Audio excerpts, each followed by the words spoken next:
I'll call the meeting to order. This is the February regular monthly meeting, February 19th, 2025. And Johnny, can you do the roll call to establish a quorum? Yep, Record? Earl Toussaint. Dick Stevens. Here. Janet Quinn. Here. Nancy Perkins. Mike Smith. Here. Okay, we have our quorum. Thank you. And we have the January minutes to review. My only comment is under the Navy Point project. I've been including on some of these projects, like on our agenda, a little history because they've been on for 2 or 3 months. So I thought it was kind of confusing, and this one especially, that the background about the variance need as a ZBA, and then a motion was made. I thought of some kind of wording like at the January 15th or at the 1/15 meeting, then continue with a motion was made. Or a break in spacing that just differentiates from the background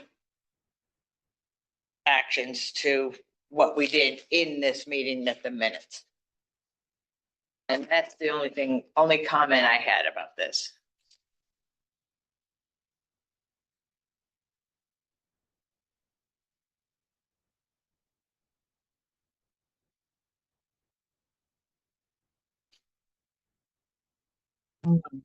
There.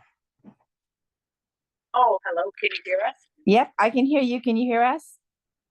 That's great. Okay, good. All you missed is our establishing that we have a quorum and we're reviewing the minutes from our January meeting. Okay.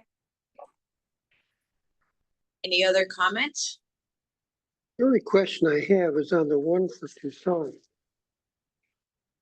It shows that Merle abstained, but does it need to say that he recused himself? Since it No. was his application, no, just as long as it shows he abstained. Yeah, I don't know what's more accurate. Okay, It's like the same, yeah.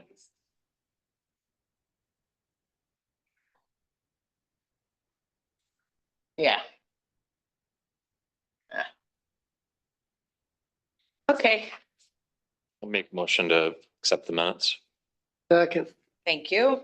All in favor? Aye. Okay, and then we have the monthly report to the village board. February 12th. And that brings us to old business. On our agenda is the Whiskey Coop, the application requesting review for the entrance vestibule, seasonal vestibule. And via phone conversation with the applicant, I've learned they've decided to withdraw the application. And basically, I was in a conversation with her and Dave Altieri about the community forum that had been proposed to discuss tents.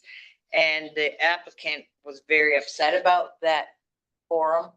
And that felt like it was going to be a public hanging or something.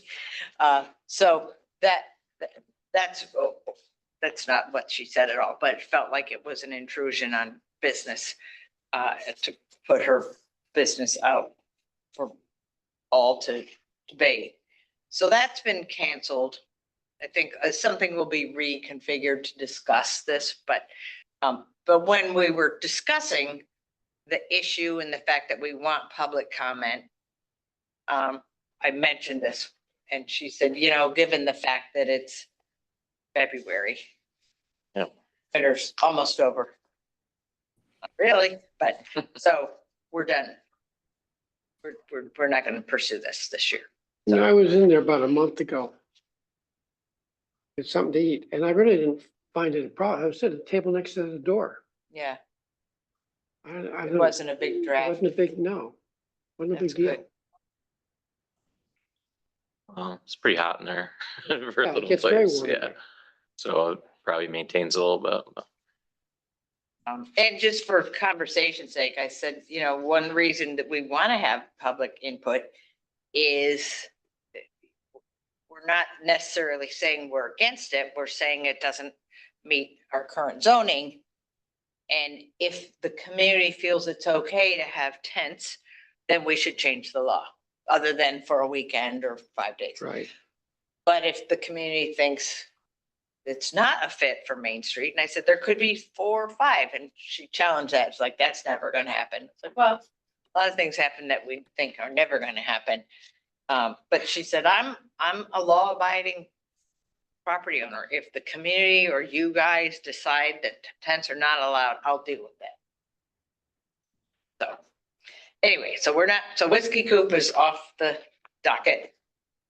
2479 Lawler Commercial Properties, site plan review to review an exterior door that has been replaced. And the owner was notified by our code enforcement officer that an application had been submitted. That was done. And I failed to realize before the last meeting that the application contents did not include an EAF. And so that was a surprise to me and the applicant. And basically, we couldn't proceed any further without the environmental assessment form. After the meeting, I sent a fairly lengthy email outlining the requirements which the applicant had requested. Why did he have to do an EAF? And included an offer to help if needed, and reminded the applicant that there have been numerous projects submitted from Madison Barracks, and any number of them would have an EAF that could be used. So anyway, then I didn't receive anything after that. So then last week I sent another email reminding that this week is the meeting and we need the. And this morning, I think Jim also sent an email that included a reminder. And Jim had when we were discussing after the meeting, he and I were talking about our zoning law, and he found a document that outlines architectural features of historic military structures. And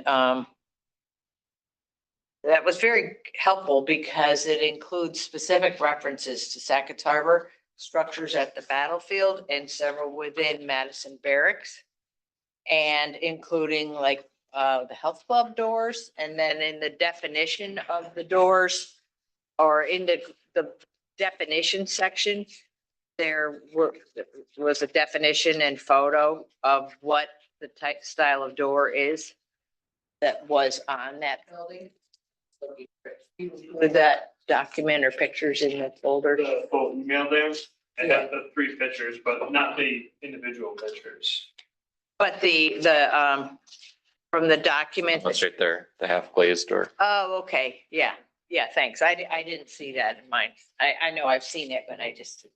So anyway, when we do get to review this, if the question arises, what is acceptable, what is appropriate, what is fitting, what is consistent with architecture, this should be helpful.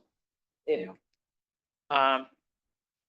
in my email to the applicant, I identified specific sections of our zoning law that go through the items like windows and window materials, sign. So there's quite a bit of substance there, really, that gives us the authority and the guidelines without specifically picking out certain structure in the community in the zoning law. So anyway, when we review it, that should be helpful. And we'll see what happens if we get anything. Okay, Under new business, application 25-1, James Miller, 313 North Broad Street. The applicant requested site plan review for demolition of a garage. The project's in the village residential zoning district, the historic overlay district, and the National Register district. And we have a public hearing scheduled for this evening. So, let me just get my application materials. The application included the environmental assessment form, and there were a couple of items missing from part one. And I emailed the applicant and they provided additional information, and it was like the size of the lot, the amount of impervious cover on the lot, that sort of thing. So the environmental assessment form's been updated. The part one. And you may remember that 2 years ago, I think it was, we did the review of a garage also owned by this property owner, by the Millers. And that was, we granted approval for demolition after evaluating the historic significance of that structure. And a new garage has been built in its place. And the request is the garage that goes with the property 313. So this would be the second garage request for the Millers. And in the place of both is one new garage. So Millers, you're online. Is there anything you would like to add to your application before we get into this? No, we're just here to answer any questions. The age of the garage in question right now was probably built Late 50s. in or sometime in the 50s. That's all I know right now. Oh, okay. I thought it was the 70s. No, it I goes thought back. so So too. did I, The but- day, the DAX redid it in the 70s, but I Maybe think so. the original structure was early 50s I see. or late 50s. Oh. I'm sorry. Okay, thank you.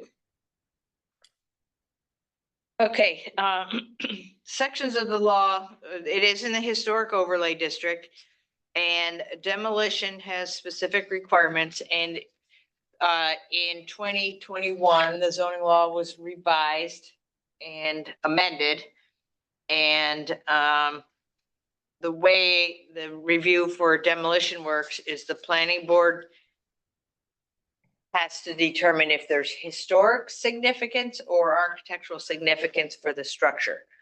And if the board determines there is, then it's referred to the village board with a recommendation to allow or not allow demolition.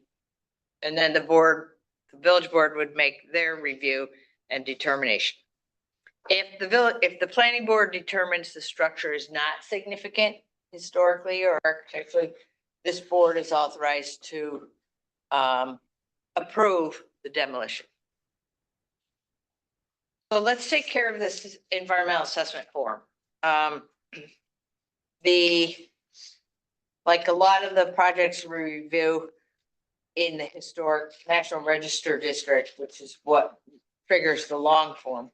The item that could have possible implications is impact on historic resources. And it seems that that issue is not, there would be no significant adverse impact, as well as maybe impact on surface water. That tearing down a structure would not necessarily create any significant impact. Mhm. So I feel like it's reasonable to determine that there would be no significant adverse impact on the environment from this project. I'll second that. Okay, so we have a second. All in favor? Aye. Any opposed? Okay, so we've complied with the environmental assessment. I'd like to open a public hearing. There's nobody in attendance in the room. And is there anybody on Zoom besides the applicant? Zoning enforcement officer, do you have any comments? No. No, Impervious surface should improve. right. That's good. So with that, we'll close the public hearing. And,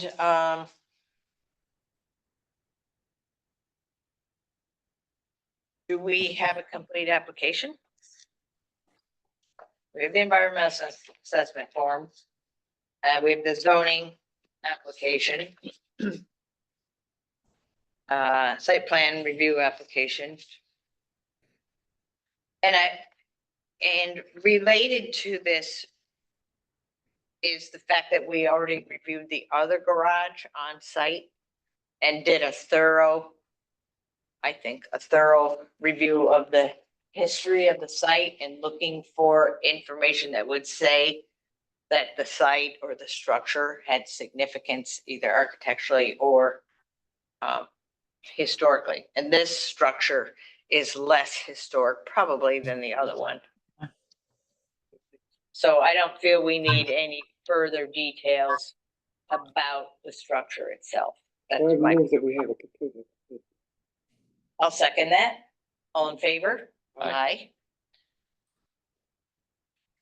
As with, well, this isn't a special permit, but because demolition is more significant action in the historic National Register District, I did prepare a statement of findings, kind of trying to document what we have done. Personally, I don't have any problem with approving this demolition. And I outlined some of that in the statement, but I think I would be good to hear from you too, to see if you're kind of in the same line of thought here that. As long as one of acknowledge the present. The materials that they took down, took care of them properly, environmental standards, I have no problem, that garage was not a pretty sight. Okay. And the site, for the record, the structure is down, which is why the zoning enforcement officer contacted the applicant. And the site is totally cleaned up, and I think it was a quick takedown. I bet it didn't take long. Yeah. Before we got here. What? Mike, are you kind of on the same page? Yeah, I don't have any comments to add to it. Did you want to add something? No, I'm just listening to you guys. No, Okay. nothing to add. So if I'm sensing that we're all on the same page, that it's okay to approve a demolition, I state in this findings, I state the applicant's address and the name, and I cite the sections of the zoning law that are especially applicable to historic overlay, and then section 410 about demolition and the amendment. And then after considering relevant information pertaining to the applicant's previous application for 23-65, then for the new garage or for the demolition of the structures they could build, for the demolition of the garage at 155 Pike Street, as well as the site plan for application 25-1. Planning board made the following determinations. The garage was built in the 1950s and has fallen into disrepair. I actually wrote 70s, but I can change that. There is no documentation the structure has architectural or historic significance as defined by the zoning law. The board's previous efforts to research the adjacent property's history is consistent with this determination. Third point, considering the deteriorated condition of the garage and its proximity to the newly constructed garage, the garage demolition creates more open space and decreases impervious surfaces on the applicant's property. And then if we vote and approve it, the planning board approves demolition of the the garage on the property. So, So we need to move to approve the demolition. yeah, I so move. One second. thank you, Dick and Mike. So to approve the demolition, all in favor? Aye. Any opposed? Hey, so you're all set. You're legal now. Yay. All right. Wonderful. May I Thank ask you, Yes, May I ask you one question? yes, sir. I had heard one time that possibly the house was one of the houses designed and like a kit house from Sears. Is that true or not? Oh, I don't think What so. house? Our house, The house, 313? 313. Yeah. I don't I think don't think so. so. No, it's, No, I don't, no. I Maybe, don't think so either. Okay, I would Just hope because not. Yeah. I've seen a number of those and the house is generally larger yeah, that's what I thought. than Those are those Sears smaller. and Roebuck kits. Yeah, Yeah. and the way that the house is constructed on the inside, it looked very much like it was built as as they needed things to be, you know, like added the kitchen, added the bathroom, that kind of. Yeah, Oh, yeah. sounds like mine that's down the street from you. Oh, Okay, well, you're all set. okay. Enjoy the rest of the winter, and we'll Yeah. see you guys in April. Yeah, your house is buried in snow, by the way. Oh goodness, I was hoping that wasn't true. Is it like buried? Now, everybody's buried. There's a lot of snow. Oh my Oh, goodness. So maybe okay. we should wait till May. no. Yeah, How you, about August? all right, have a good rest of your winter. You as you. well. Thank you so very much, guys. You're Take care. welcome. Bye. Bye-bye. Okay. So, um, let's see, what else has been, Jim did an approval for another roofing project for Madison Barracks LLC, Old Stone Row, because he could do it because it was the Camelot 2 series, right? So that one was easy. And we, don't have any other new applications yet, but hopefully there's maybe one or two coming in, but see. One may be coming in if they get a letter of violation. There's an article. Oh, right. Times article as Oh, yeah. Right, the tenant said he was really excited about putting up his new sign Friday. yeah, I saw that. Reminded Corey that signs are regulated and that we should share that.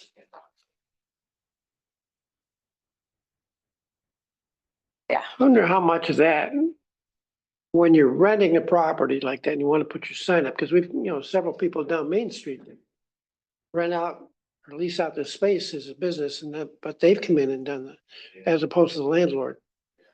Well, I mean, ultimately, it's the landlord's property, so I mean, they're all That's true. responsible.